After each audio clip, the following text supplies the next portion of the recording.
Alrighty. I will be on very shortly.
I had everything shut down on me all at once.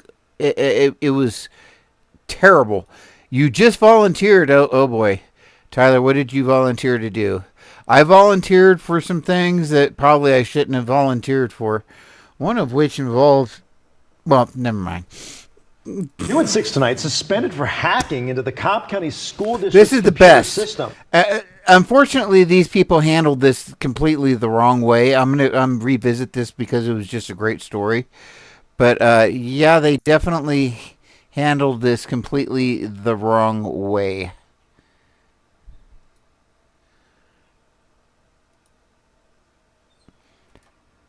The family of an autistic teenager You still there, Tyler? He did it, but says the district is not considering his disability. Atlanta News First reporter Chelsea Beinpour is at Barber Middle School, where the student was turned away this morning when he showed up for class.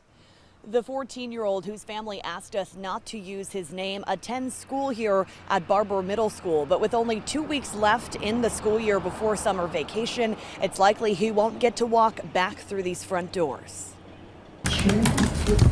Patricia Skelly's grandson is what she calls a computer genius. The teen is a student at Barber Middle School, recently suspended for allegedly hacking into the district's computer system. He's never done any of it in a malicious effort. Skelly doesn't deny that it happened, but she says her grandson didn't steal any personal information. He just wanted to see if he could get inside. If a county gives... The thing is, okay, this is the third time he did this. And instead of saying, hey, can you help us with our security? That would be great. Now, we're not encouraging you to go hacking, and it is illegal, and you need to make that impression upon it. But the thing is repeatedly, they have had a 14-year-old break into their security system. So it sucks. So why not ask the kid who's done it, who everybody knows is doing it, to help? Why not use that talent and foster that talent?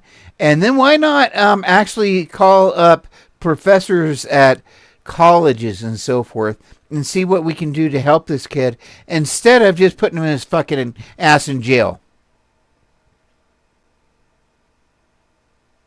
This kid could be essential for our national security.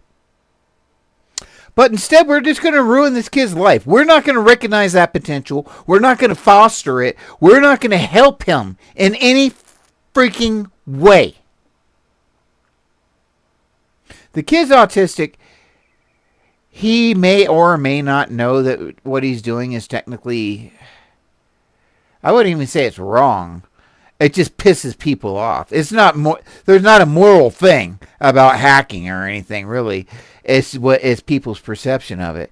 But I would not punish this kid at all. I would definitely sit down and say, look, you can't do this shit. This being said, you have broken into our system. You are very good at it. Can you help us design a system, or can you continue to do this on our site as long as you let us know exactly what time you're doing it, exactly what you're doing, everything. As long as you let us know, we invite you to. That way you can tell us where our vulnerabilities are.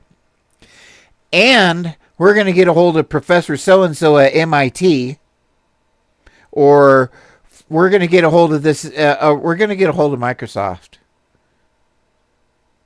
or we're going to get a hold of Bethesda, or whatever. But instead, they're going to try to ruin this kid's life. This kid isn't trying to do anything bad. He is looking for a challenge, and this school is not challenging him. So he's hacking, which is brilliant. I'm not saying doing illegal stuff is cool or good or that you should help anyone do that. What I'm saying is this kid has a particular talent and a particular special interest that is extremely important and could be essential for our national security. But instead of seeing this person as an asset against the Chinese, against the Russians, or what have you, that could save lives. And we're not talking about 2 or 3 lives. We're talking about millions of lives a kid like this could save. But instead, we're going to try to put him in prison. Let's watch the story. Students, all these computers, shouldn't they be protected? After hacking into the system for a third time in the last year, Skelly says Cobb Schools held a Tuesday tribunal where they suspended. They did not learn after 3 times. They did not learn. The educators did not learn after 3 times. Instead, they went after the child. And it's because he offended them. He offended them and challenged their authority, their authority. And you will respect my authority. That's exactly what this is about. And you will respect my authority. And you will respect my authority. That's all this kid's hearing. That's all anybody's hearing. And you will respect my authority. Yep. And you I know this is annoying as fuck. And you will respect my authority. But come on. Okay, I didn't actually mean to hit that one. But yeah, it is like the Twilight Zone, isn't it? Yeah, it is like I didn't hit that on purpose, but it is. Why the hell would you not be like recognize that this kid is amazing? Why would you not ask this kid to hack and to improve your system? Why would you not pay this kid and go to universities and go to MIT and say, we've got this prodigy? Can you please do something with this damn kid? Because he is just hacking into our shit and being annoying. But you can do something amazing with him because you have the skills and talents that this kid needs to do well. So these educators do not care about their learners. They care about me, about I don't have Ozzy right now because I lost it, but I'll get it back. Well, actually, on some channels like on Kick right now, if you put like copyrighted stuff, that you can get kicked off like forever or something. So I'm being very careful about my copywriting stuff because I am going on 6 different platforms. That's why I'm not cursing or trying not to. I'm trying to be very careful what I say, particularly for TikTok. Tyler, I think I definitely need somebody on with me for sure. I've figured that out. Definitely need somebody to bounce off of because I have a lot more fun when I have somebody to bounce off of. I start telling more jokes and just start being stupider. Her grandson and recommended an alternative school. But Skelly alleges that the district did not take into account her grandson's autism and mental health diagnosis. She says he's considered to be on the 2nd level of the spectrum. They were there to look strictly at behavior, and they would look at him as a typical 14-year-old student. In a statement, a Cobb District spokesperson said threats to over 100,000 students' safety, including hacking, will be met with the full force of the law and applicable district policy, although we cannot. And this child has prevented those threats. He has curbed those threats by hacking it 3 times and discovering how it could be that these people's personal information could be compromised. Because remember, they're talking about the student's safety. He did not compromise. They said that he did not compromise their safety at all. But he has shown that the school is incompetence. That their incompetence has compromised their safety because it can easily be hacked into by a 14-year-old child, a tween. Well, not really a tween. That would be, what, 12? Wow. Although we cannot discuss lawsuits or student discipline details, we are confident that the court will agree the district followed both due process and applicable standards. And the thing is this, well, yes, that's why I believe, that's why I will never ever be chosen for a jury, because I believe in jury nullification. Now, most people are not aware of jury nullification. What jury nullification is no matter what the law is, the jury can hear the entire case and the guy can be guilty as hell. He flat out murdered so and so. I mean, murdered them, like stuck them with the knife 57 times to make sure they were not breathing. However, maybe this person was trying to unlife everyone in a orphanage. Maybe the guy went a little bit overboard protecting the kids, but, you know, whatever. So that person is technically a murderer, or a killer at least, because they killed this person. Should they go to prison for that? Well, he saved, you know, everybody in the nursing home or the orphanage, whatever. So what the jury can do is say, yes, this person killed this person, but the law does not apply in this circumstance. And that's called jury nullification.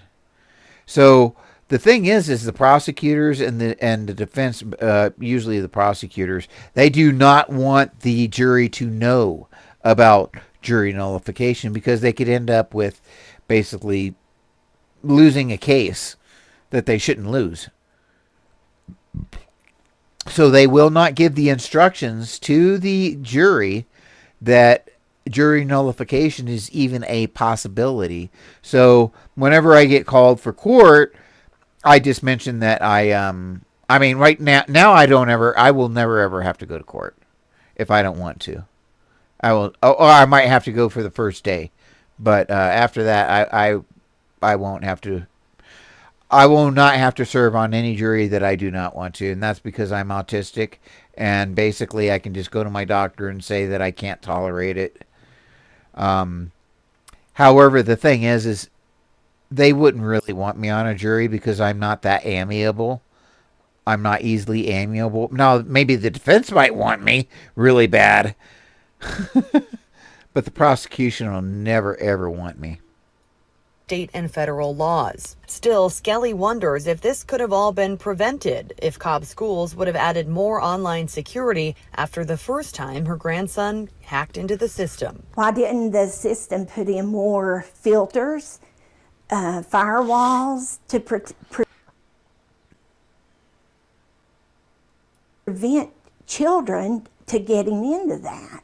The Skelly family says they have hired an attorney. As far as next steps, she says this is likely heading to court. Reporting in Cobb County from Barber Middle School. Can you believe they would actually go after that kid? This is what's annoying. It's just, I realize it's wrong. Like if my son had done that, and he was smart enough, he never did do hacking stuff, but he was smart enough, he could have, if he wanted to. But I would have been like, dude, that is such a bad idea. You could go to jail. Do not do that, or whatever. But if I was a school, I would definitely approach that in an entirely different way. I would want that kid on my side, on my team, and I would be calling MIT for sure. If I was a principal or whatever, for sure, I'd be like, dude, we got a genius here. We got to do something to help this kid out. And the thing is they've got to give that kid something to do, a challenge. He hasn't had a challenge, so he's looking for that challenge. And unfortunately, these guys are just going to be stupid. So sad. Just because something is within the law doesn't mean it's right. I will say that again. Just because something is within the law or outside of the law does not mean it's right or wrong. The law itself is the law. It doesn't necessarily mean that the law itself is right or wrong. It is simply the law. It is something that has arbitrarily been made up by man at a certain time in a certain culture. And that will change. Duels were fine at one point in time. Hell, there have been times where if you just wanted to go kill somebody because they pissed you off, that was perfectly fine. That was just how life was. And it can be that way again. We have not evolved. We have not done better. We have the Holocaust. 11 million people. 11 million people. Imagine you go to a beach. That'd be like all the grains of sand that you could actually see. That entire beach. All those grains of sand, whatever you could see. That's a lot of people. Really, really sad.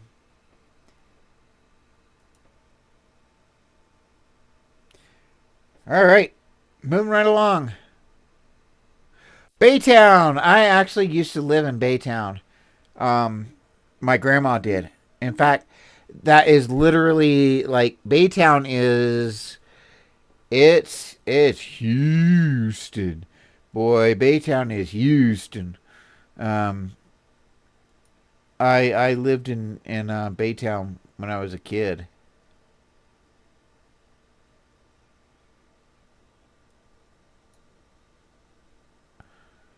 Because I'm originally from Houston. That's actually where I was born. This is David Page. Okay, here we go. Try to get to a better... Okay, that'll work for right now. There we go.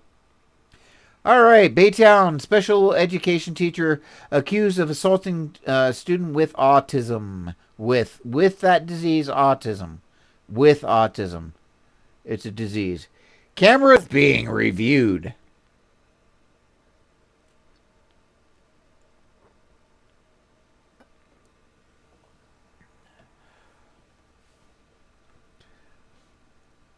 Alvin ISD Elementary School staff member arrested accused of inappropriate behavior with a student.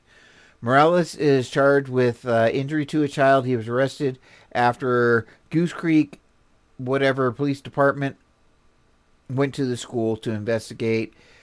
Spring ISD theater teacher arrested after her text message revealed improper relationship with student. Oh my goodness. Okay. That's a different story. So really we're not getting much except for this guy. I guess he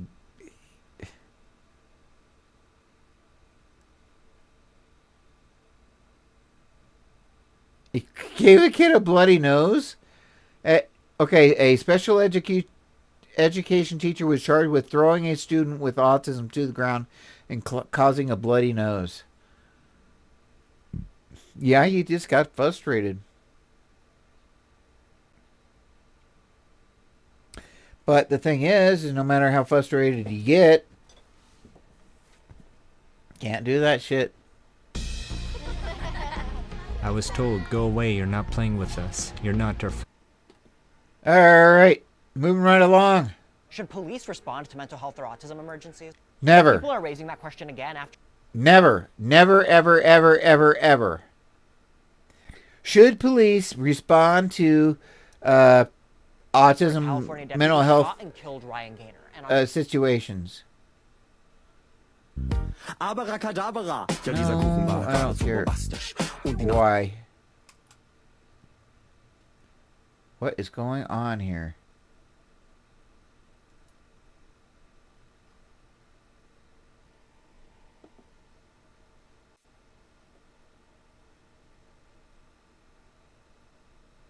Oh, okay. Did I just miss this? Yes, I did. I missed this. So we'll go back to the other one, and hopefully my computer will work better. This looks like an abstract kind of thing, an entire paper, because of the way it's written. But key brain region implicated in autism sensory issues. So now this, it does strike me as interesting. I'm going to look at this real quick. I don't think it relates, but we're going to see.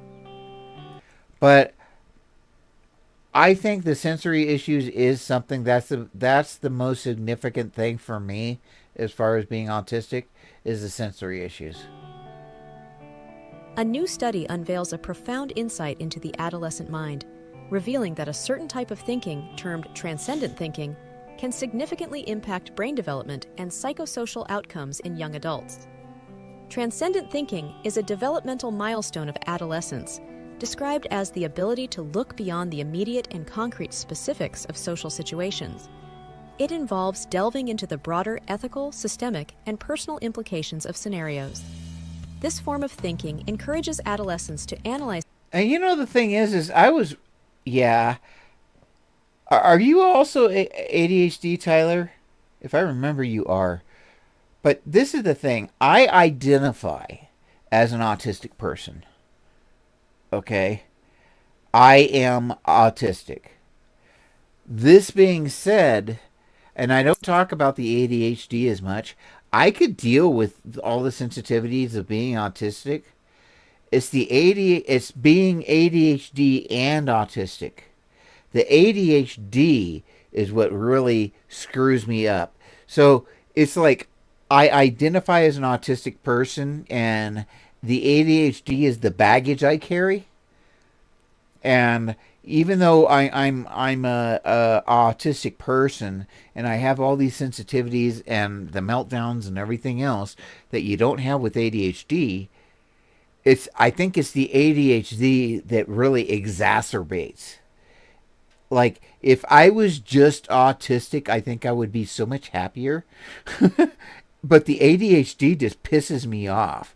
And the thing is ADHD is a bunch of symptoms. It does not make up who I am. If you look at the symptomology of ADHD, it just makes you stupid. It makes you impatient. It makes you angry. It makes you not be able to think right. It does help with the hyperfocus and so forth.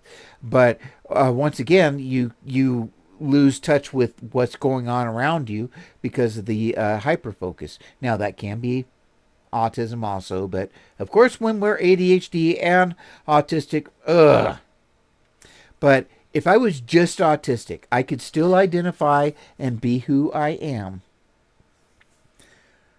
It's the ADHD that makes my life so difficult, in addition to being autistic. ADHD would still piss me off if I was a neurotypical. It would still piss me off. Now, if I was, let's put it this way, if I was ADHD and had to be autistic, it would be really annoying. But it's the fact that the ADHD makes the autism like blow up. It makes it so much worse. And that's what really sucks. But I don't mind being autistic. I don't mind being an autistic person. I hate the fact that I have the meltdowns and so forth, but I could still deal with having the meltdowns and being an autistic person. I want to be autistic. I don't want to be allistic. I want to be an autistic person. I do not want to be ADHD. Fuck the ADHD. To hell with that ADHD BS. Hell no. It makes life so much harder. Ugh. And having the two together where they kind of butt heads and everything else just makes it even stupider. Situations for their deeper meaning, historical context, civic significance, and underlying ideas. The study shows for the first time how this cognitive process can influence brain growth over time. Their research builds on previous findings that transcendent thinking coordinates activity across many brain systems, notably the executive control network and the default mode network. These networks are crucial for psychological functioning, with the former managing focused and goal-directed thinking, and the latter engaging during reflective and imaginative thought process. Okay, I've mentioned before, Tyler, that I might be, like, depending on how you use the term savant, in the one, I'm like average, above average for all psychological testing, except for some subject where I'm like really low. like really low, like I sucketh, I am like horrible. But when it comes to abstract thought, which is what they're talking about, reflective and imaginative thought processes, I am actually, I guess, gifted. So my superpower, if you want to call it that, is abstract thought. So I have to abstract thought my way through life. What the fuck does that even mean? Processes. The study involved 65 high school students. I mean, if I got a talent, I might as well use it, right? Abstract, but I've got to abstract thought my way through life. Oh my God, this girl does not need a drop of Botox in her entire life. 14 to 18. Or whatever the heck they put in their lips. What is that, collagen? Holy hell, she'll never need it in her life. Who were interviewed about their reactions to true stories involving peers from around the globe. These adolescents... I think everybody's trying to look like her. This poor girl, she probably hates her lips. She's like, oh my God, my lips are so fat. And then, like, every girl on the planet is trying to be her. The globe. These adolescents then underwent fMRI brain scans immediately following the Poor kid. interviews, and again 2 years later, with follow-ups extending into their early 20s. The researchers discovered that transcendent thinking not only varied among participants, but also had a significant impact on brain network coordination over time, independent of IQ or socioeconomic status. This cognitive engagement was linked to crucial developmental milestones. It's very interesting. It seems to me like if you think of your brain as a muscle, and I really truly do mean this, it seems like if you engage in deep thought and so forth, and that's what you tend to do with your brain, you get better and better at it. Just like when you're working out with your muscles, if you work out your brain in certain ways, I think it gets better and better. Like I had a very, very high IQ score. The times I've taken IQ tests, I've gotten very, very high. Very high.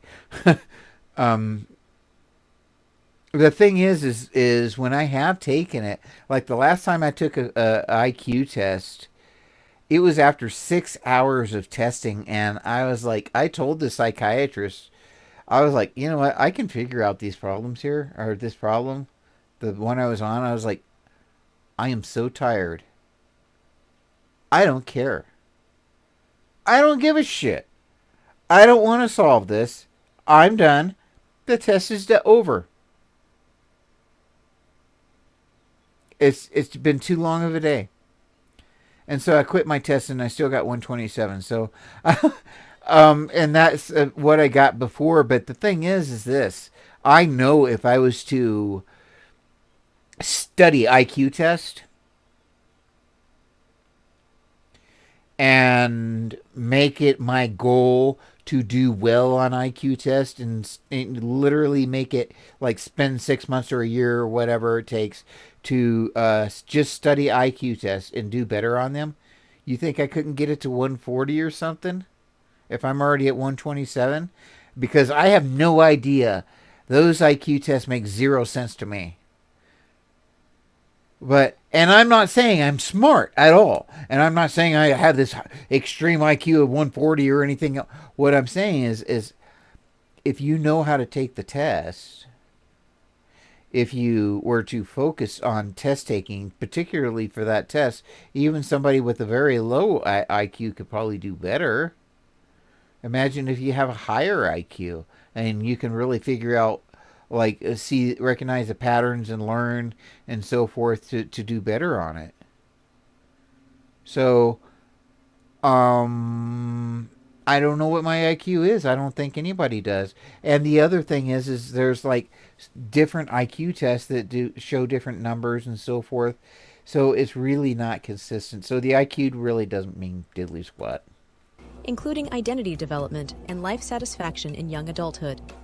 The implications of these findings are profound, suggesting that transcendent thinking might stimulate brain growth by requiring the integration of networks involved in effortful, focused thought and those associated with internal reflection and creativity.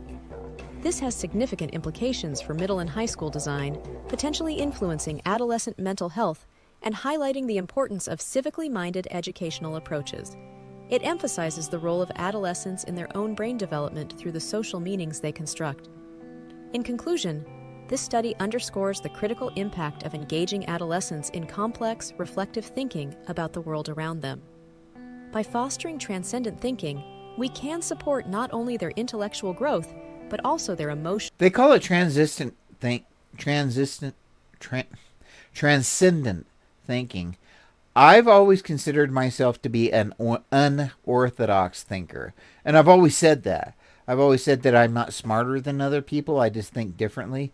And I will still stand by that. I'm definitely not smarter than neurotypicals. They're smart in their own way.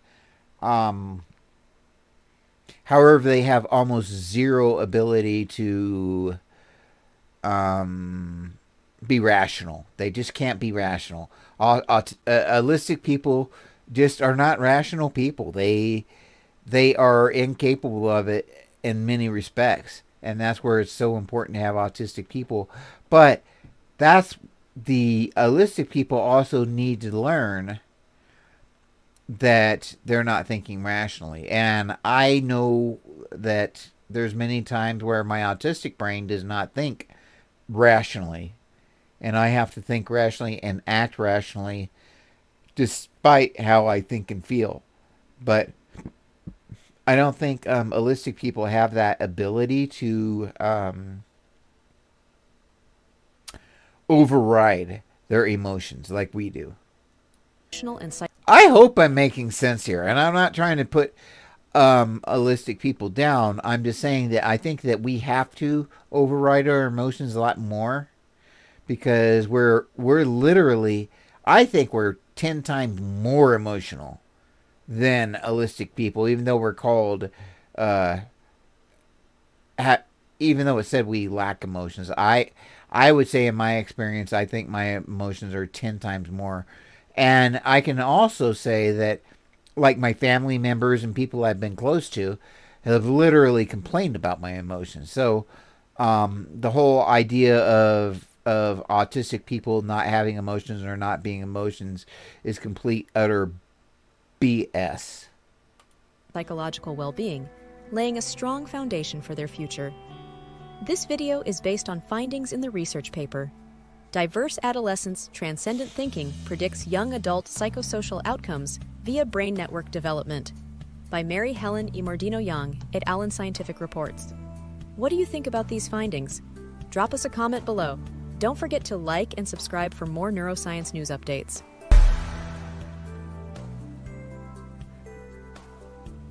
Well, that was an interesting little thing. Okay, so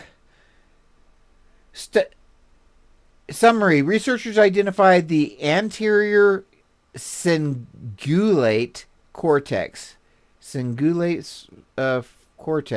as a crucial area linked to sensory hypersensitivity and autism spectrum disorders. This sensory hypersensitivity affecting 90% of individuals with autism leads to abnormal responses to stimuli like sound and light. So what's abnormal? Abnormal is what is the bar for what is normal is autistic. So what they're saying by calling it abnormal, they're incorrect. The people are having completely normal responses for autistic people. Complicating daily activities and social interactions. The study utilized a mouse model with a GRIN2B gene mutation known to mimic autism-like traits. So it's not even autism necessarily. Including sensory abnormalities. By inhibiting hyperactivity in the ACC, the researchers were able to normalize these hypersensitivities, suggesting new pathways for potential treatments. Which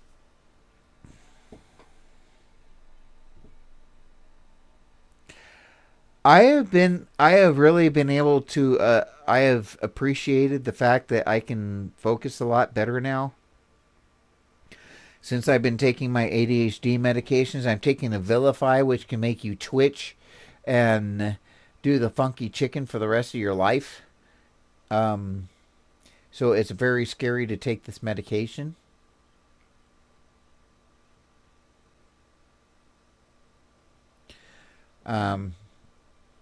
But I'm definitely going to try it to hopefully make my mind work better. But if there was medications that made my sensitivities, like where my ears didn't hurt all the time, that would be so amazing.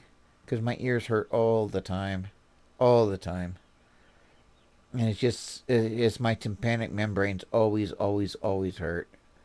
And it sucks. Because you can't really do much about it. Future research directions. The study opens new avenues for exploring how increased excitatory synaptic activity and neuronal hyperconnectivity in the ACC contribute to sensory issues in ASD with potential implications for developing targeted therapies. Tyler, do you see the problem here? When they talk about curing autism and doing genetic research and so forth, here they want to stop the hypersensitivities. So what if they cure or stop the hypersensitivities? How else is that going to affect my brain, and am I going to still be autistic? Because if it affects my brains in other ways, to where I don't have that super duper, almost savant like abstract thought, then my brain will will function differently, and I will no longer be the person I was before. So when these little teeny tiny things like this look good, this is like when we talk about the slippery slope, and the slippery slope is literally a fallacy. But I don't see why it is considered to be a fallacy. Because the slippery slope does indeed factually happen. When we have one little thing, well, it looks good right here. We're going to take care of the sensitivities. And so the autistic people no longer have the sensitivities. Well, if you no longer have the sensitivities, can you be the super duper hunter that you could be before? Are you going to be able to have the pattern recognition that you did before because you don't have the sensitivities and you can't see what you did before? So if you can't see what you saw, how can you have that observation skills for things that you didn't see or experience? So now your observation skills are being affected. Now, I think the hypersensitivities suck. Don't get me wrong. They can really suck. And like I said, my ears hurt right now. But do we really want to be cured? And if we do, that's great. But the thing is let's say I have a child that is in that situation right now. They're hypersensitive to sight and light right now, and I've got lights in my eyes and it's bothering me. Would it not be cruel for me not to fix that? As a parent, if I know my child is hurting because their ears hurt because of their sensitivities due to autism, so I say, screw that, we're going to give them a chemical, we're going to give them a shot, whatever else, and we're going to fix that sensitivity so his ears or her ears no longer hurt. We'll say her. That, as a good parent, is something that I should do. But now that child is not having the true autistic experience. And you are depriving them of being autistic. And I know that's a weird way to conceptualize it, as depriving them of being autistic. But if my brain didn't work the way it does, I couldn't see things that other people can't see. I have the observation skills I have because I can hear things that other people can't hear. And it does hurt, and it sucks, and it makes me have meltdowns. I see things that other people don't see because of my light sensitivities. Maybe I see better at night. I don't know. I don't know how that works. We could prove it one way or another if we looked into it. Or maybe my brain is just more sensitive, and maybe my eyes work the same, but my brain is more sensitive and picks up more from what information that I do have. So in other words, a holistic person gets the same information I get, exactly the same. But my brain processes it different, maybe. And so I pick up more information. Maybe it's better at processing that information. And because of that, it hurts and gives me pains and makes me react in a certain way. I'll cover my ears and run away or whatever else. The holistic person may not do that. Maybe because I ran away, maybe if it was a bomb, maybe they might die and I wouldn't, because I ran away because it was hurting my ears. They would call that the survival of the fittest. Whereas they may be stronger than I am and everything else, but they did not have that response to run away, so they died. So it's not always the strongest and, quote, the best. It's whatever is most likely to survive in a situation.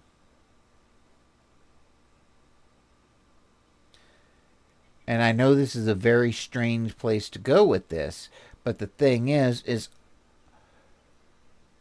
do we really want to be healed? And if we were healed, would we be autistic? And two, would we be able to do the things that we can do? And the answer is no.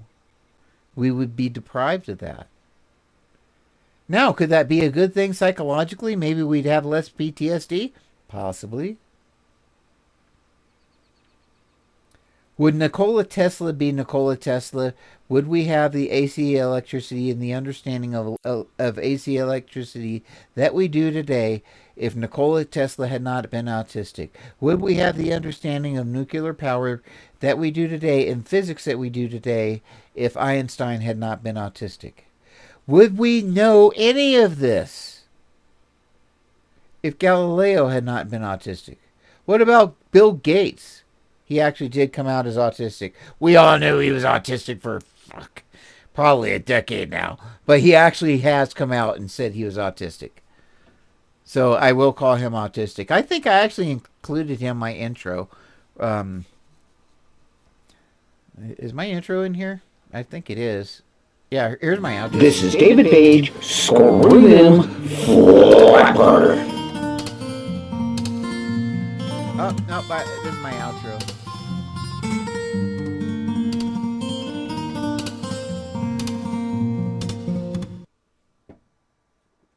Okay, well, I'll put my outro back on here at some point in time so I can show you guys. But anyway, so that's it. Yeah, as far as the infantilizing us and stuff, definitely. That crap definitely happens. Future research directions. Okay, I'm not going to look at this. I'm not looking at it, I promise. The future research directions is going to be headed towards a cure, helping to help those sensitivities to mitigate them. Now, this is not going to take into any... They are not going to mention the potential side effects of that and how that could affect the brain and how that could affect the autism. So let's read it. The study opens new avenues for exploring how increased excitatory synaptic activity and neurological hyperconnectivity in the ACC contribute to sensory issues in ASD with potential implications for developing targeted therapy. So yeah, they want to take it away. And I'm saying it sucks. But do we necessarily want to take it away? Your skin can get sunburned. But do you want to just get rid of all your skin? No. You have to have your skin to survive, even though it can get beat up and so forth. So that's kind of how I look at it.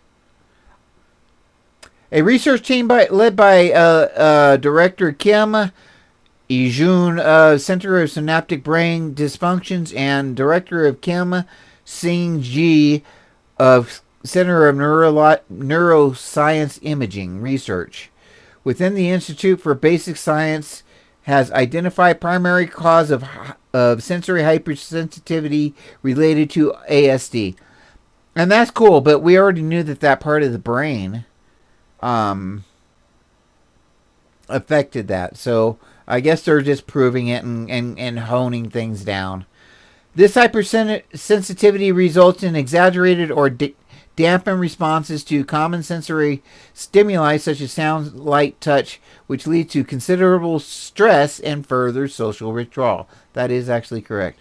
The precise brain region responsible for the sensory dysfunction is unknown, which hinders treatment efforts. And this is probably, I thought it was pretty much the back of the brain, but maybe we don't know.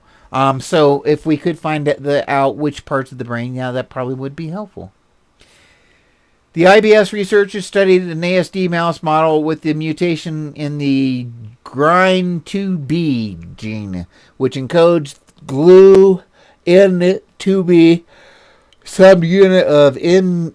Oh my God, I have no idea what any of this crap is. In short, this new year research demonstrates that the involvement of the anterior cortex, ACC, which has been known for its deep association with cognitive and social functions, is sensory hypersensitivity in autism. And that's the same region that I was just talking about, the back area. And also, I think, aren't your eyes your visual cortex back here? And, well, yeah, and then your hearing and stuff like that. So that would kind of make sense. So that would be more affected than other parts of the brain. Definitely makes sense.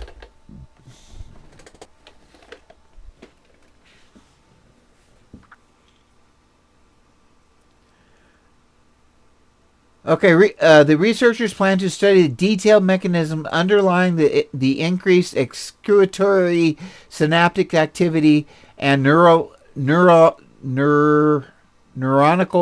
hyperconnectivity. Neuronical, that's a new word for me.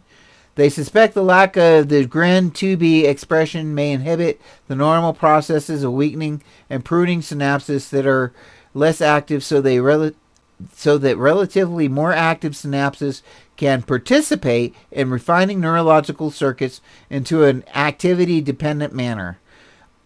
And yeah, I have no idea what that really meant. In other areas of research and interest is studying the role of ACC in other mouse models of ASD. Yeah, that's kind of interesting. That's for sure. Well, hello everyone. I hope you are having a great Okay, I want to wait on this one because this is like an hour long. And I don't know if I want to go through that.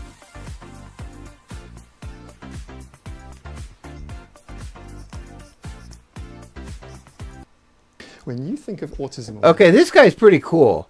He's only been around for 6 months, but his channel, I mean, look at this. He's got 10,000 subscribers. I've only got 400. I've been around for like 6-8 years. Of course, I haven't been doing a lot of autistic content until just here in the last 2 months, so I can't say much. Although I'm not getting any subscribers, I need subscribers, darn it.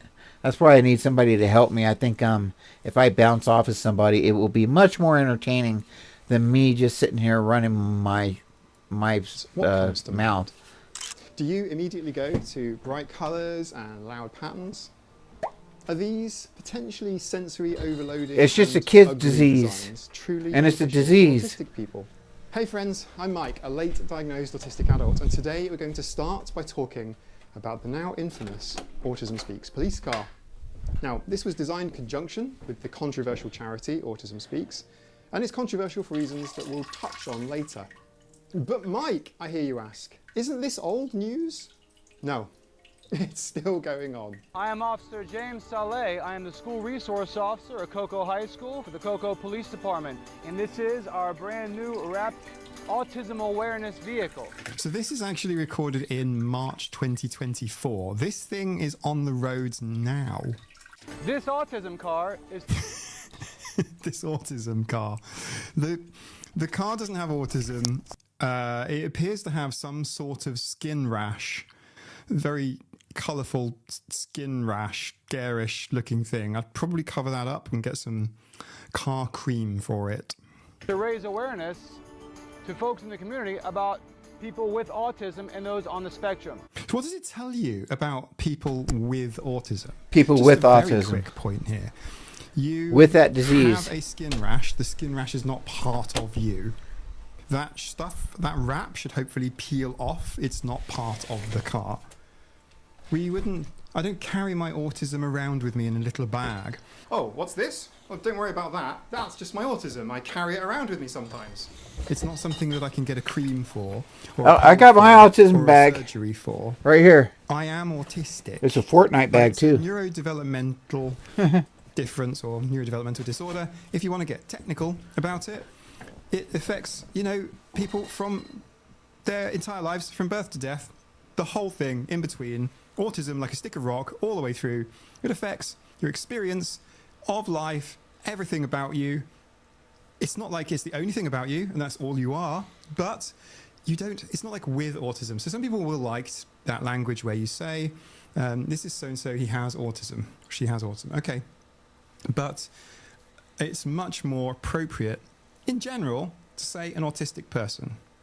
And this right here is very special to me because I actually have a child who is on the spectrum, and these are her initials. Okay. My daughter was just recently diagnosed as being high-functioning autistic, what used to be called Asperger's. Okay, hang on. So, high-functioning autistic is not a diagnosis. Your daughter wasn't diagnosed high-functioning autistic. There's no... This officer just continues to try to establish himself as an expert, yet he continuously shows his ignorance, which is really sad because he's convinced that he is an expert on autism. Way that would be written down on a piece of paper anywhere, that's not how it looks. Autism is not a spectrum from the low functioning, needing assistance with everything, all the way through to the high functioning, Elon Musk, whatever, would be considered high functioning. That isn't the case at all. Actually, autism is a two-dimensional spectrum. It's not a line. It's better represented that way, which shows the various aspects, the various parts of a person, and the various ways in which they need support, or they're good at, or they're less good at, whatever. And she was actually underdiagnosed for many, many years as having just ADHD until we took her to the psychologist. He did his evaluation, and as soon as we got the diagnosis, it opened up all kinds of possibilities, and it helped me to understand how she thinks. And that's what's important. Police officers in general receive many, many hours of training dealing with people with mental health conditions. Being a school resource officer on top... And so he's got the lights So police officers flashing get there. a lot of training dealing with people with mental health conditions. Okay. Autism is not a mental health condition. But Right. Okay. Take his word for that. The school resource officer school, we also had to go through a crisis intervention training school, which helped us understand This guy's more such a about rookie. how to deal with... Look at his gear. He is such a rookie. Look at that. That stuff is like all brand new. That guy has not been on the beat for. He is just a brand new. We'll just put it this way: if he was a sailor, he would not have his sea legs yet. This guy is just brand new. With autism and other mental health issues. No, autism is not a mental health issue, James. Autism is a neurodevelopmental disorder or neurodevelopmental difference. It is not a mental health condition. There's a big big differences there. You are more likely to have co-occurring mental health conditions, certainly, but it really isn't a mental health condition. Having an autistic child myself helps me to relate more to these children and also with the parents, because I'm not just a resource for the school and for the... Now, notice how he frames it as children. He does not realize, and look at this high and tight. He is the type of cop that you do not want to be a cop. He's got this high and tight to sort that authority because he's the boss. He's the big bad boss man. You better listen to him. And he's trying to establish himself. He has major ego problems and definitely major self-esteem problems. And this is the type of officer that gets people hurt. He's going to be very aggressive for no reason because he has to assert his authority. And what it boils down to is this. And you will respect my authority. That's what it boils down to. And you will respect my authority. Yep, he is that type of person. Guaranteed to you. And look at this. He doesn't even have any time in. Like this right here on the edge there, that should almost be white. That should be white. The whole top of this should be almost white. This, well, okay, this might be a hard plastic, so that'll be okay. These keepers right here, this should show wear here. He hasn't even worn this crap for very long. But I'm also a resource It's for like parents. maybe It helps a them year or understand two old. and empathize where they're coming from. This vehicle is very special. We partner with Florida Vehicle Wraps, as well as being sponsored by the Puzzle Box Academy. As you can see, the different shapes and colors in the puzzle pattern. The puzzle pattern reflects the complexity of the autism spectrum. The different colors. Here it is, shapes. autistic quote of the day. This is just beautiful. This is how autistic Mike is. See if you can catch this. Autistic child I love it. Helps me to relate more to these children and also with the parents, because I'm not just a resource for the school and for the children, but I'm also a resource for the parents. It helps them understand that I am... Now see how this cop's trying to qualify himself? Me. I am all that. I am a resource for everybody. can understand and empathize where they're coming This from. dude's scary. And the sad thing is he's trying. He's literally trying to do the best that he can. But he's got Dunning-Kruger syndrome. He's so stupid he has no idea how stupid he actually is. And that's really sad. And I'm using the term stupid as in he should know better, but he hasn't taken the time to investigate. He's not ignorant. He's stupid because he should know better. He should be doing the research himself, but he doesn't. Because he already thinks he knows it all. So he doesn't have to. Which is stupid. Not ignorant. He is ignorant and stupid. But mostly his problem is his stupidity. Because of his ego.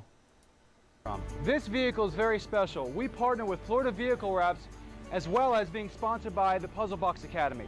As you can see, the different shapes and colors in the puzzle pattern. The puzzle pattern reflects the complexity of the autism spectrum. The different colors and shapes represent the diversity of the... They're not different shapes, dude. That's the same shape. People and families living with the condition. After okay, was that not autistic as hell? He's living with the condition. After scouring the internet for different pictures... Okay, look, we'll get to the puzzle piece issue in a second, let's say. I'm not sure what that's a puzzle of. It looks like it's missing a bunch of pieces. And shapes and whatever we can find to put on this hood. We decided on the American flag with the autism logo going right down. We decided, who's we? It's the police department and Autism Speaks. They didn't involve autistic people. And this is totally common because these people don't even stop to think that maybe we should involve autistic people. They think that they're smarter than autistic people and they know better than autistic people because we're just a bunch of tards. And that's all there is to it. That's how we're looked at. The stripes of the flag, which indicates our diversity as a nation and the diversity of people with autism. Somebody's going to be like, he dropped the R word. I can't believe he dropped the R word. Well, you know what? In context, you damn right I will use it. As it is a spectrum. Click the link above to vote for Coco. And I used the T word anyway. 4 agencies competing to have the best car, the best livery of the car. We want you to vote for Coco and let us win. Let us win. Let us win. He's worried about a little friendly competition. I don't know.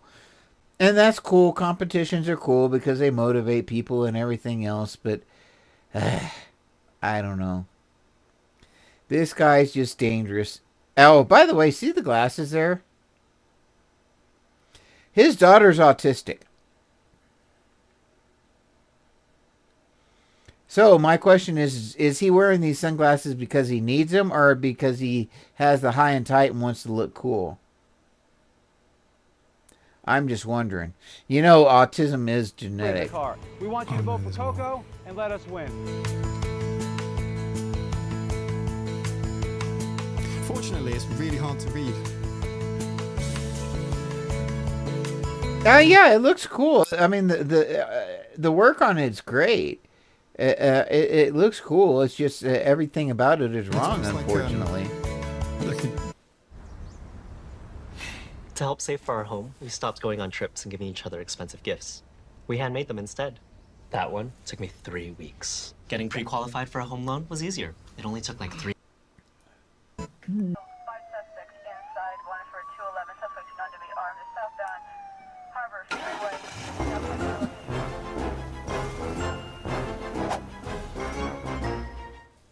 Sensory overload, it can happen to anyone.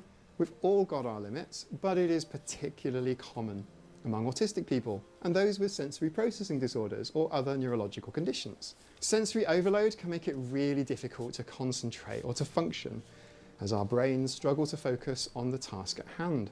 It feels like stress or this building of anxiety and sometimes even physical pain. Sight being... This guy has such a, I don't know how to put it, distinctive look. Like, I can't think of anybody that looks like this dude. I really can't. His whole headset, of course the hair is very autistic of him. He's got the big ears like my dad does. But his facial structure here, like there's nobody that looks like this dude. Like he looks like him. He definitely has very distinctive features. He'd be very Mike. He's easy to remember. Very easy to remember. One of our senses that can contribute to sense. I would remember him outside of context in town. If I saw him, I would know who he was. Which, like, even my daughter looks so common that I have met her out in town and talked to her and not known who the hell she was. I would recognize this dude. And I didn't even recognize my daughter a couple of times. I'm really not sure how they feel. Loud colours in a vomit-inducing pattern is helping to raise awareness. No, vomit-inducing pattern. Do they raise awareness or might they make things worse? In some respects, we wouldn't be here talking about these vehicles. So, in one way, they have actually managed to raise awareness, although I question if it's the right kind of awareness. Look, I'm aware not all autistic people are like me. And if you've met one autistic person, you have met one autistic person. However, it's clearly aimed at not children specifically, but the parents of autistic children. These designs are made by people who think this is what autistic people want to see, and in that respect, it is offensive. It's not come from within the autistic community, it's come from outside it. And to that extent, it's hard to feel like it isn't, right? But it feels like it's an imposition. This isn't helped by the fact all of that, just like that rap and the whole thing that they did with that police car, that was all an imposition, and it's one that I don't appreciate. And it's also, I think, very stigmatizing. I think it did more harm than good. I really do. But the puzzle piece design is unreasonably offensive. Its original symbolism. Okay, that's really weird that I just said that, isn't it? The UK's National Autism Society in 1960. Oh my God! We're getting rain, like it's real rain. Oh my God, it's crazy. I'm in Colorado. We don't get much rain, but it's like a really soft rain, which is really nice because if it rains hard, then everything floods and the water just runs on top of the clay and it doesn't soak in. But this is one of those types of rains that'll soak in real nice. D3. That's beautiful. As the board of directors at the time. That means I'm going to have to mow for the first time in about 2 days. All suffered from a puzzling condition. The Weeping Child puzzle design was intended to reflect autism as a tragedy that children suffer from. This visualization of autism is part of decades of unwanted treatments and therapies that autistic people won't want to treat a disease that they don't have. This is because autism is not a disease, and it is also not a mental illness. Decades later, the Autism Society of America created the puzzle piece ribbon as a symbol of autism awareness.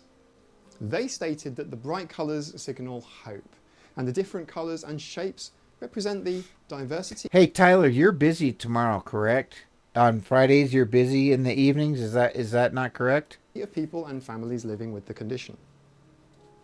They had the stated goals of... Or was that just last week? Okay. Increased awareness and early intervention. Now, early intervention means ABA therapies, for those that don't know. Okay.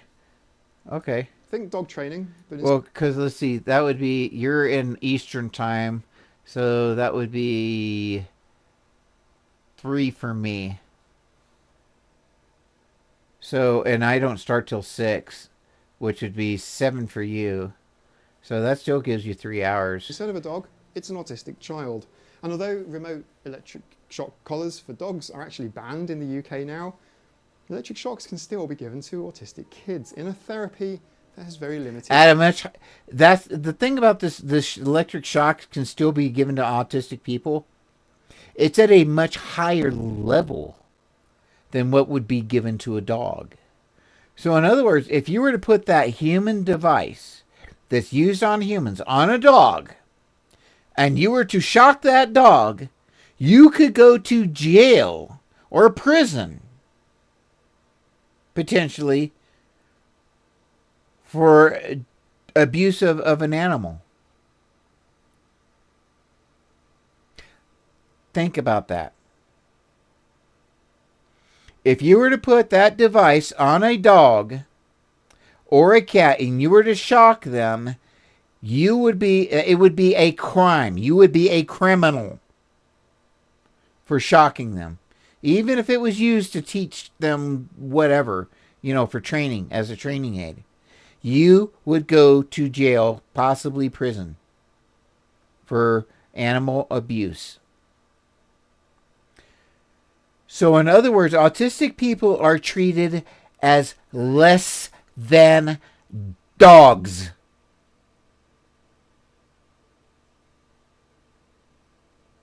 Think about that.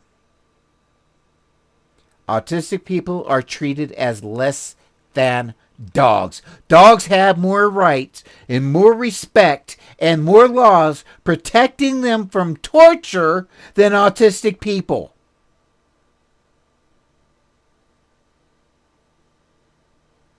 That's what autistic people have to live with in this country today. We've got a long ways to go. Scientific support. Thankfully, the UK's National Autistic Society has since ceased using the puzzle piece symbolism, going with a more modern and accessible soft-coloured circle, like 1/2 of the multicoloured infinity symbol. It's unique and clear. The puzzle piece came back, adopted in 2005 by Autism Speaks. These are the same organisation who previously called autism a disease, an epidemic, and referred to autistic people as burdens and tragedies. So, as far as PR goes, this isn't a great branding decision.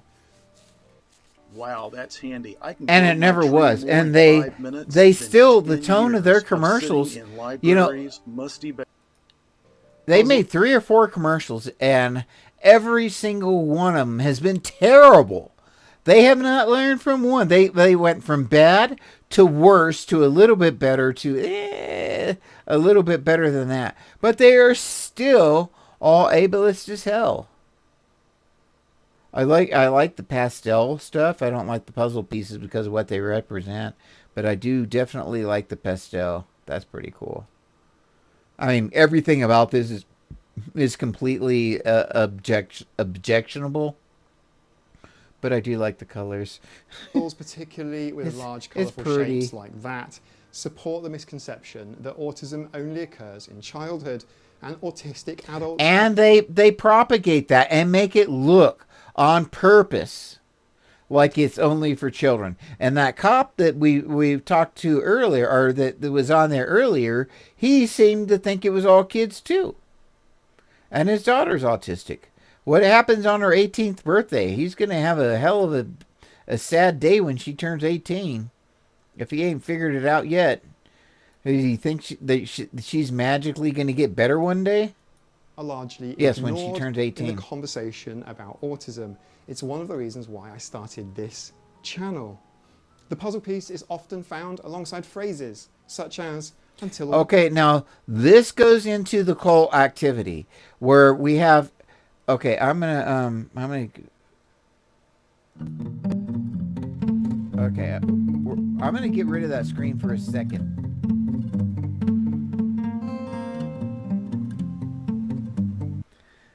Okay, so if we look at this, these pieces are all going to have the same theme. The theme's going to be the same on all of these. And that is that identifying as a autism parent or what have you. No matter what the sayings say here, and I still haven't looked at it, they're all going to be part of that autism mom, autism parent identity. Let's take a look at them. Until all the pieces fit.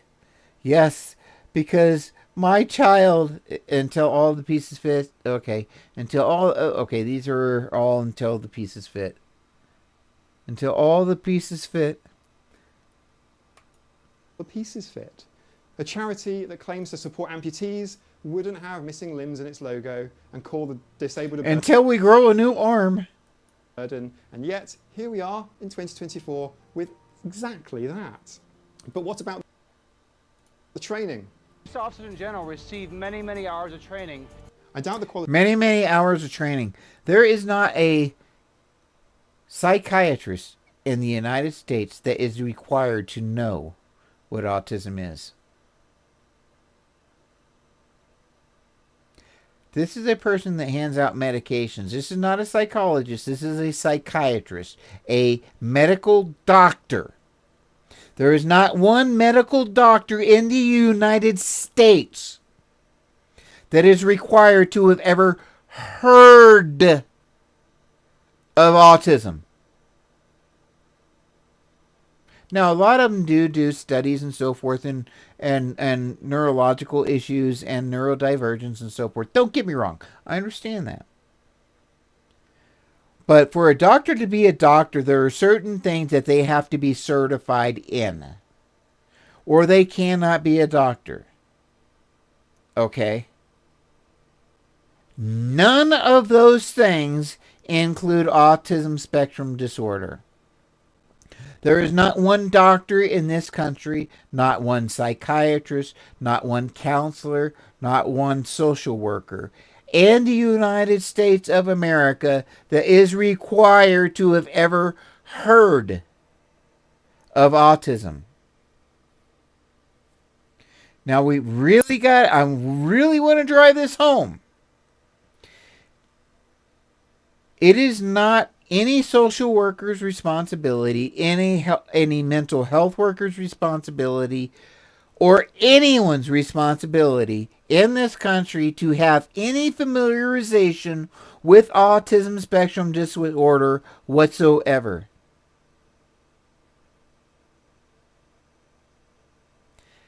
It's required for a heart doctor to go through special training to prove that they know about the heart.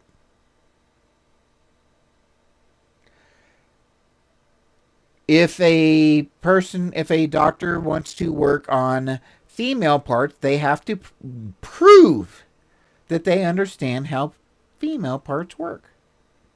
Same thing with male parts. You have ENT doctors that have to demonstrate that specifically, they know more than other doctors about the ears, the nose, and the throat. Throat. There is not one doctor in the United States, period, that is required to have heard of autism. That has to change.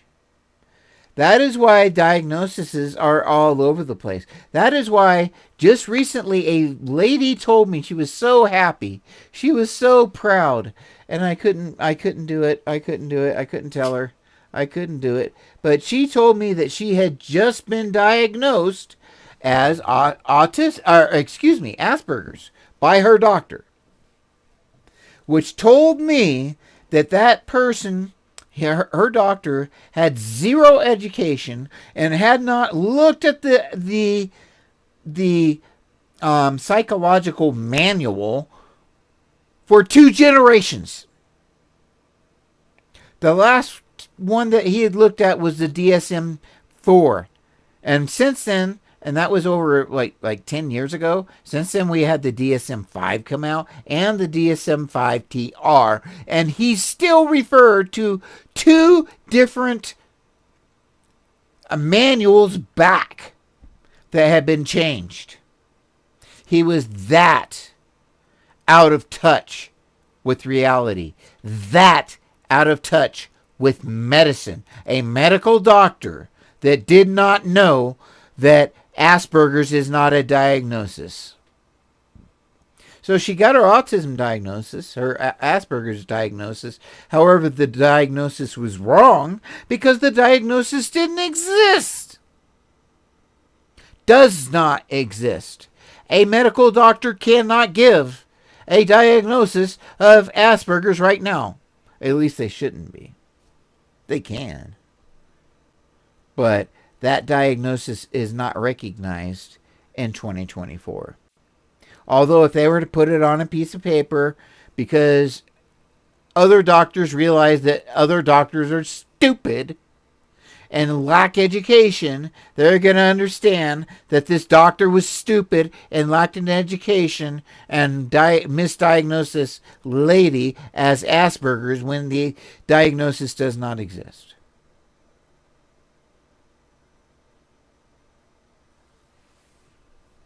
Moving right along. Quality of this police officer's training if he's referring to autism as a mental health issue. It isn't. See, the thing is doctors do the same. Because there is no requirement for them to know what autism is. Zero. A doctor could be a doctor, a PhD doctor, for their entire life and never hear of autism. And still be able to practice medicine. I'm just saying. That's the reality in the United States. It's a mental health issue, and it isn't a disease. It's a neurotype. It's a developmental condition. Let's talk about the problems. An autistic person might respond differently to how police expect, especially under stress or if they're struggling with sensory overwhelm. Autistic people have suffered at the hands of police, from unlawful arrests through to shootings. Imagine police... No, murder. Straight up murder. Just say murder. Come on.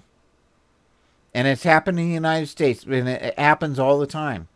And when these cops murder autistic people, they get away with it. It was a good shoot, is what they call it. A good shoot. Which means the cops got away with it. That's what a good shoot is. I was a peace officer for 15 years.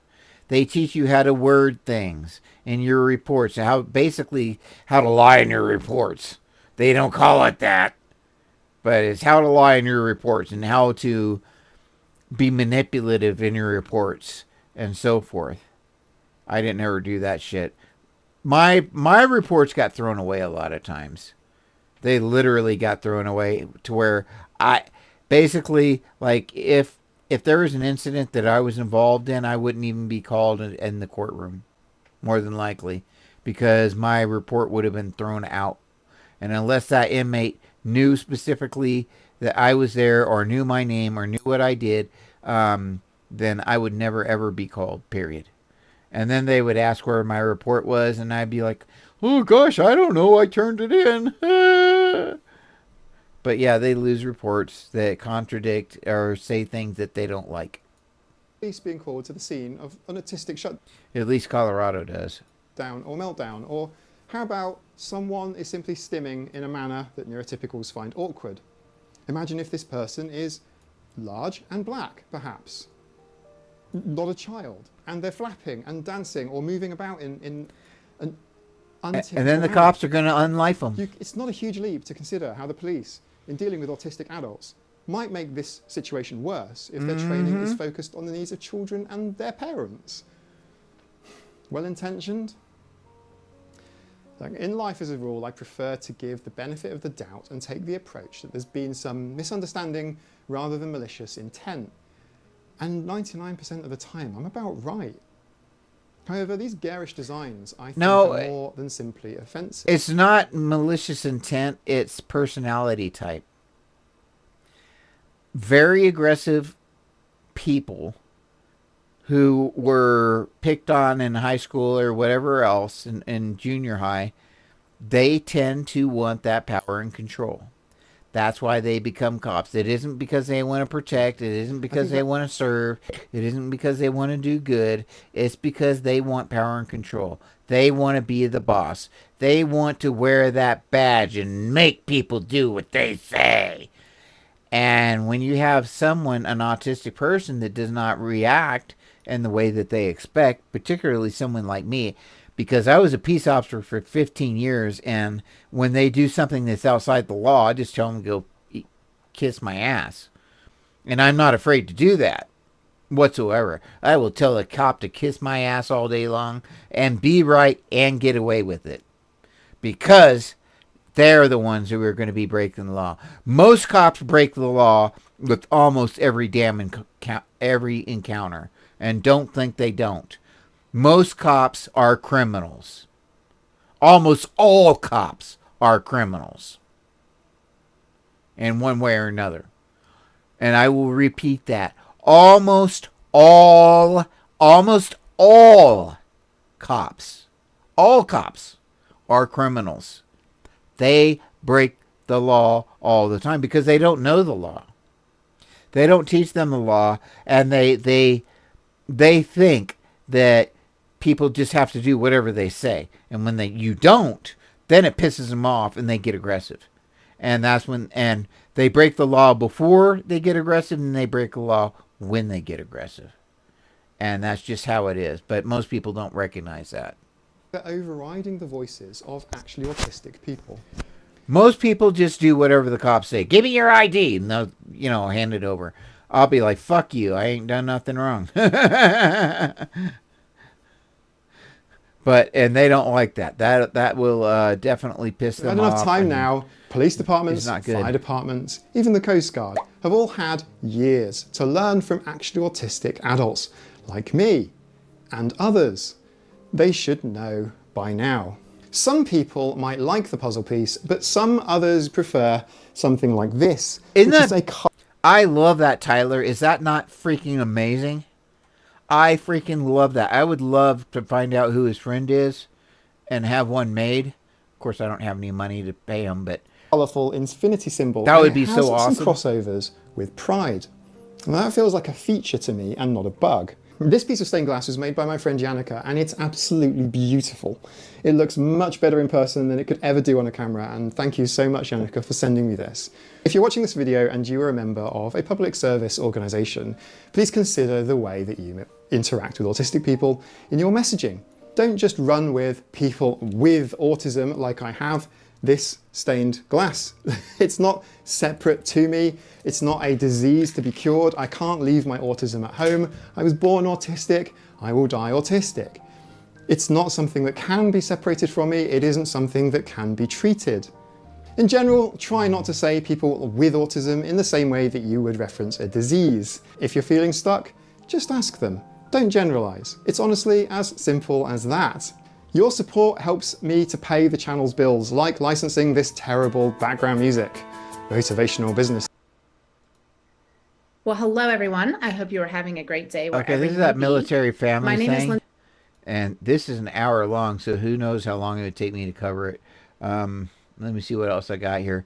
I know I had some pretty cool stories here. Are you unhappy at home and no one knows but you? What if I told you that dealing with your relationship demons and your personal life... Oh, look at this. Another story. Yet another one. Let's see if this has video on it. I think it does. At CTU, you don't have to. Turn. Yet another story of abuse against an autistic kid. Here it is. Disturbing video of a Colorado public school employee appearing to strike a 10-year-old nonverbal child with severe given an elbow. Autism has been released. In the video, Kiara Jones seems to strike the child multiple times. The parents of the boy wanted the video released unblurred. We are sharing this all with you, and hopefully the world. Right, I would too.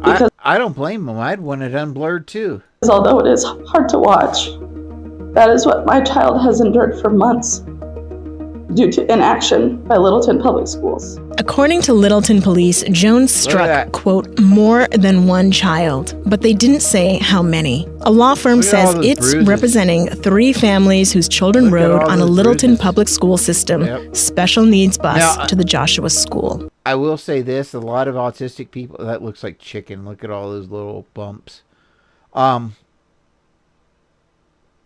I will say that autistic people, we tend to have Ehlers-Danlos a lot, and we do tend to bruise a little bit easier than other people. But I don't give a shit. If you leave bruises, you left bruises. The video from March was uncovered after a parent complained about unexplained bruises on their child. The child in the video has severe autism and is unable to talk.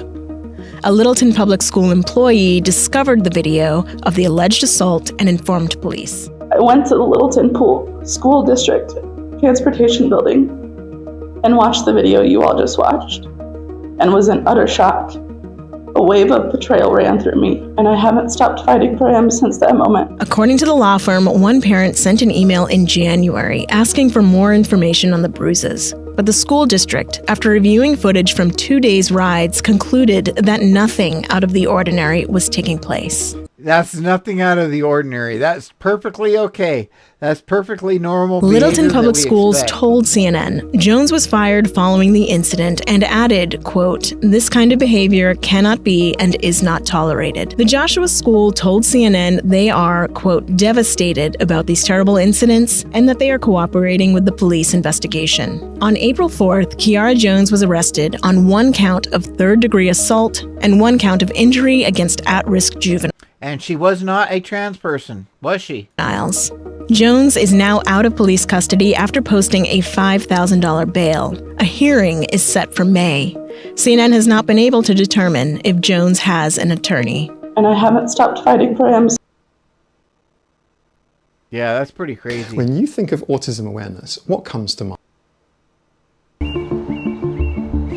Accusations of a field in crisis or at a crossroads. Accusations of a field in crisis or at a crossroads. Tensions have been rising between autism researchers and the community their work is intended to benefit, particularly now, is this not crazy? On social media, it often feels like road rage. It's as if you don't see the harm that you do to somebody. And that's true when a scientist is careless about how they talk about autism. And it's also true when an autistic self-advocate is really angry with somebody maybe early in their career who's trying to get it right, but has got it wrong. If I was an early career researcher who was interested in lots of things, and I put out my first paper on autism and it was slammed by the community, I probably might step in another direction. I would say that tension's always been there. It's just being recognised now. Dr. Damien Milton is one of a few openly autistic researchers in the field of autism research. He says it wasn't an easy area to join. You're reading papers about yourself, describing yourself as disordered, deficient, abnormal, inappropriate list is kind of endless.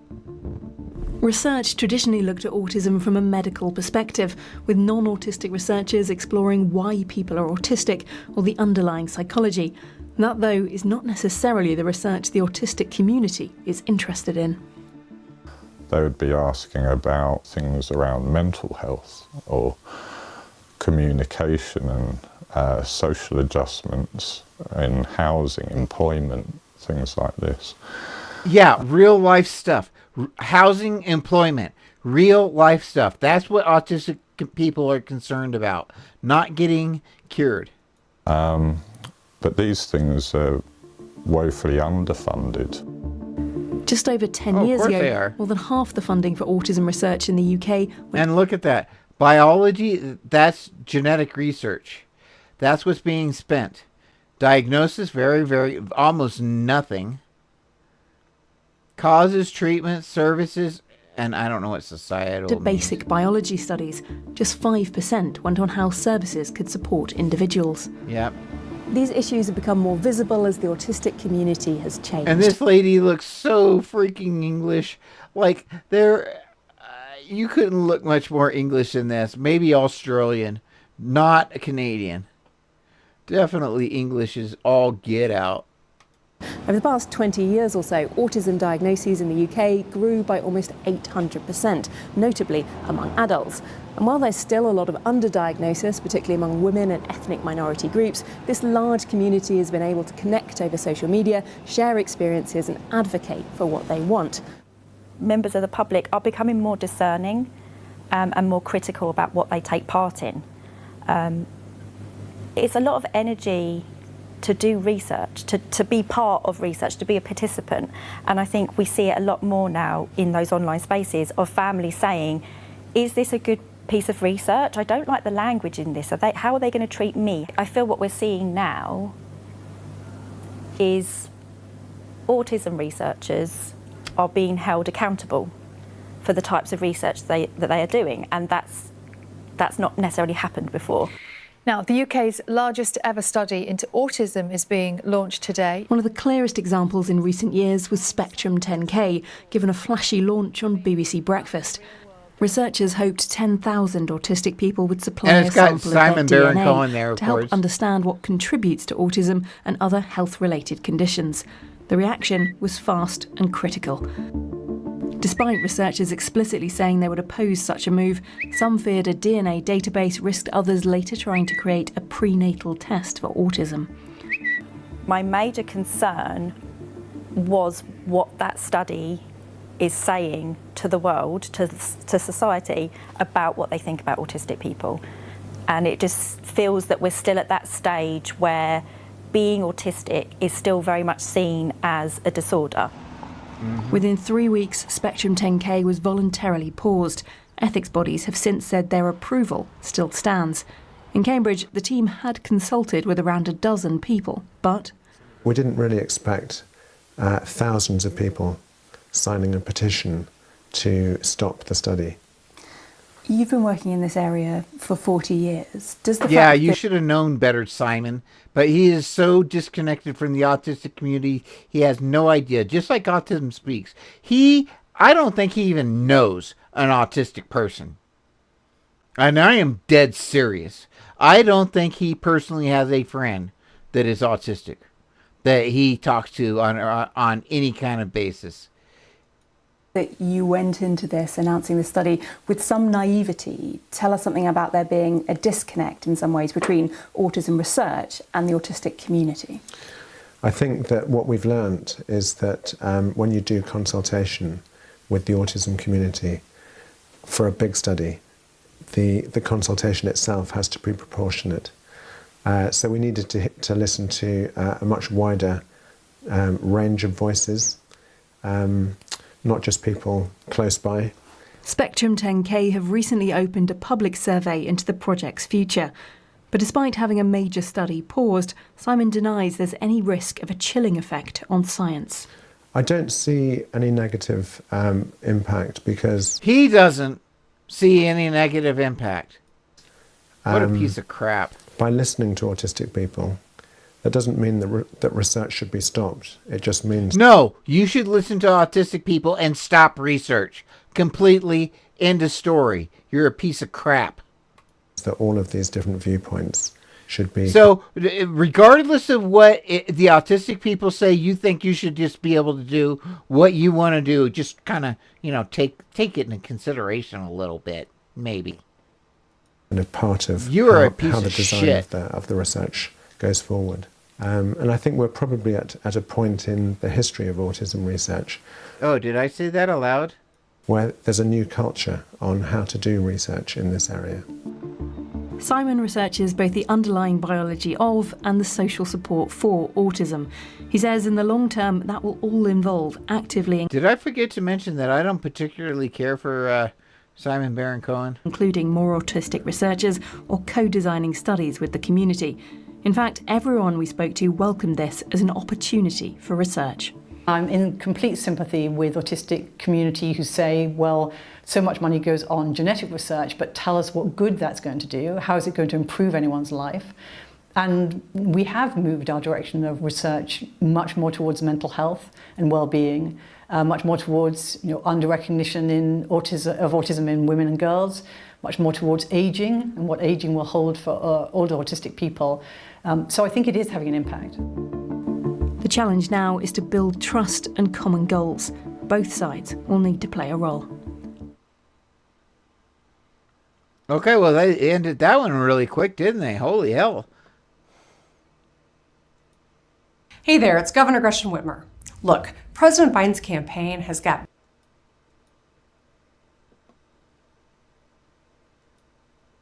In the fast-paced world of real estate, growth isn't just about adding numbers. It's about scaling smartly. Accusations of a field in crisis or at a crossroads. Tensions have been rising between... No link between Tylenol use during pregnancy and children's risk of autism, ADHD, and intellectual disability, says large sibling study. So recently, there's been this thing that said that if a lady takes Tylenol while she's pregnant, there is a higher risk that the child will be autistic.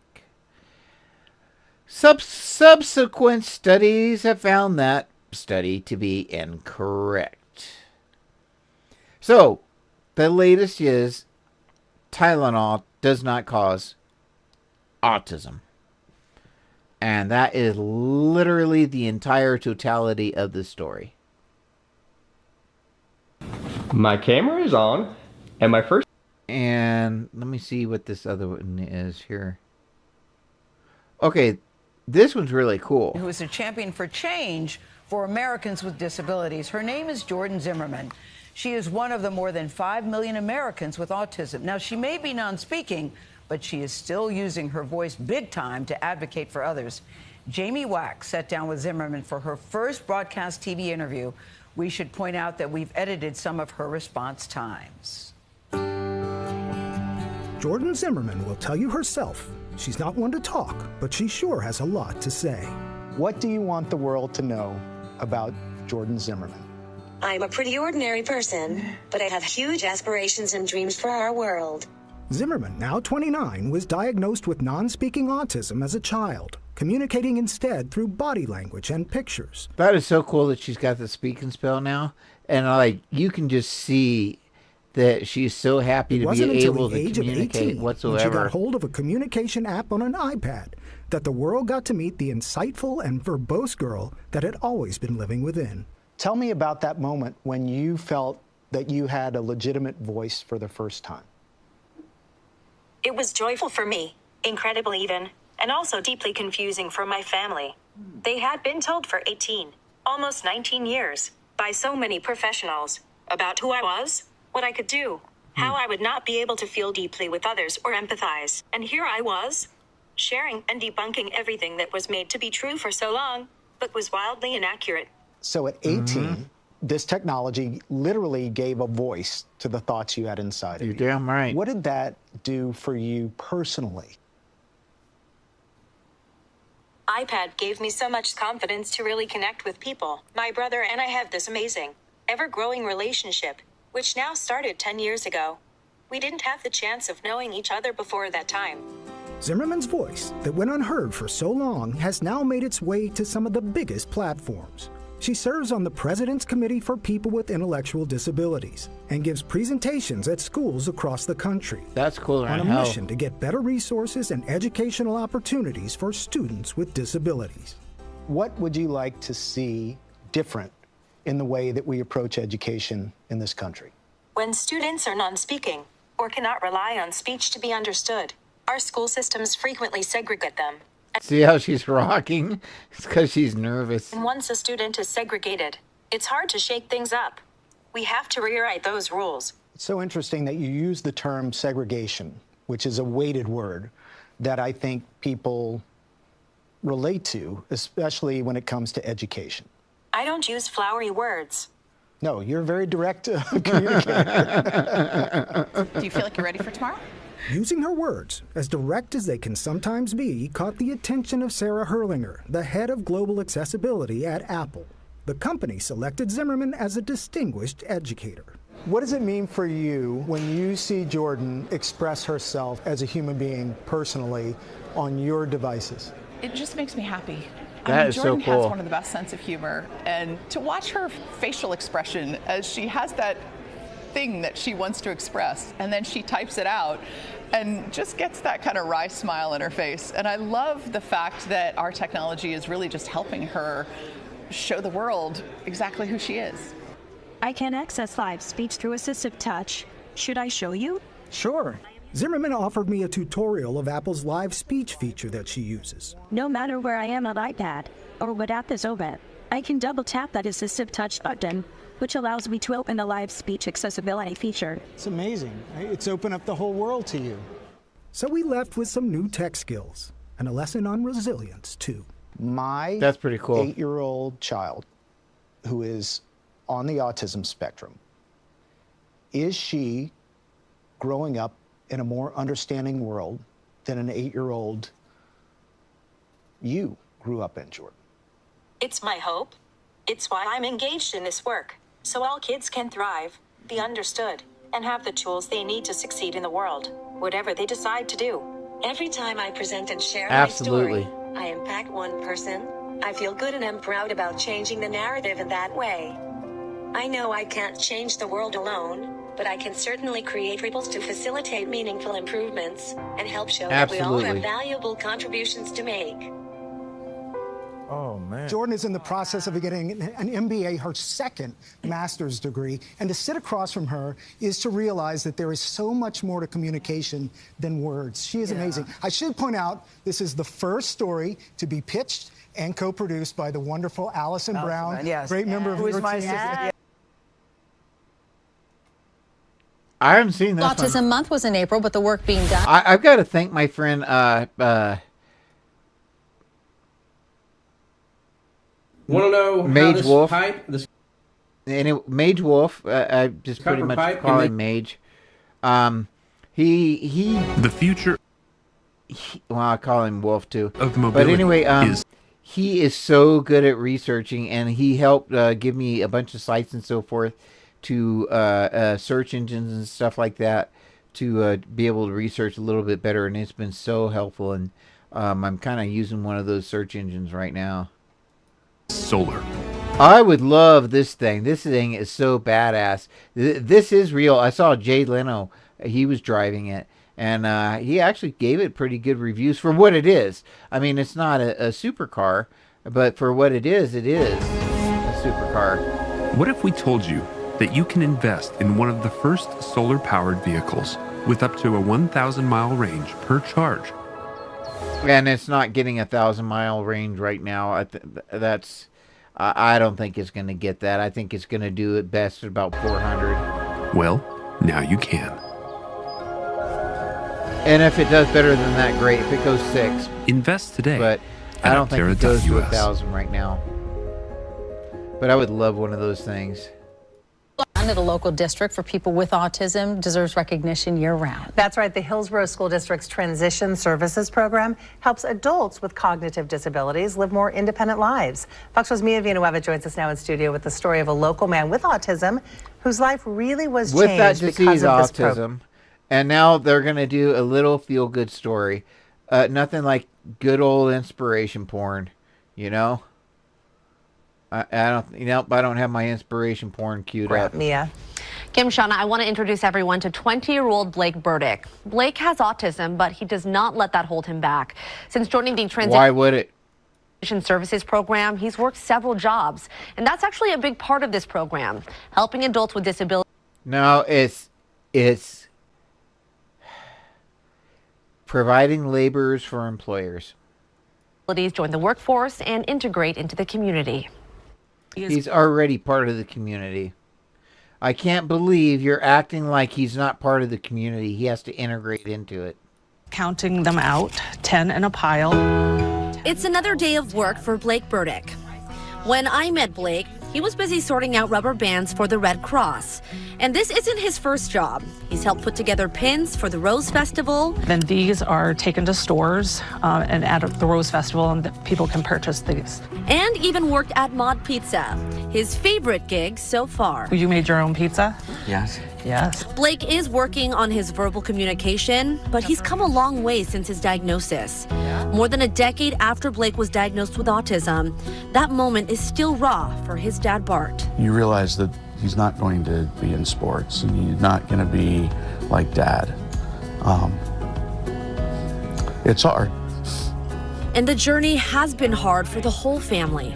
Blake's older brother, probably has a dyspraxia like I do, which basically makes it to where you don't have very good coordination. So Dad's probably a big sports fan and everything else, and his son can't live vicariously through his son, so that's made him sad.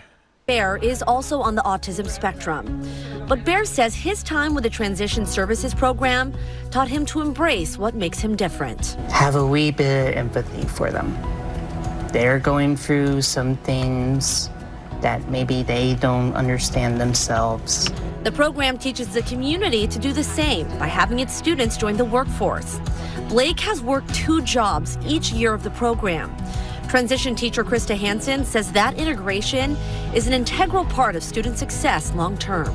I want to let the community know how smart my kiddos are. Every individual has the capacity to work. This is an ABA woman. Using the term kiddos, definitely ABA person. To live a happy and healthy life, and it's up to us to figure out what do they need to support them. With work experience... He was so tired he couldn't even make it through the interview there. Check it out. He couldn't even make it. With work experience under his belt, the sky is the limit for Blake. But no matter where he goes next, Dad will never forget where he started. I remember the first time Blake said, "I love you, Dad." That was huge because he never said it before. And Blake surely won't forget who... That was the last thing that my son said to me. ...helped him get there. In the classroom. Good job using your words. Nice job, buddy. Nice job. And at home.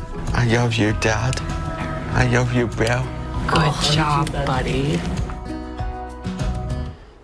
The program depends on its community partnership. So if you know a company that would be interested in working with students in the Transitions program, contact the Hillsborough School District. We have their information up on kptv.com. What a fantastic program for our community.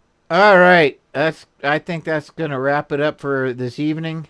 And I think it's about time for me to get out of here.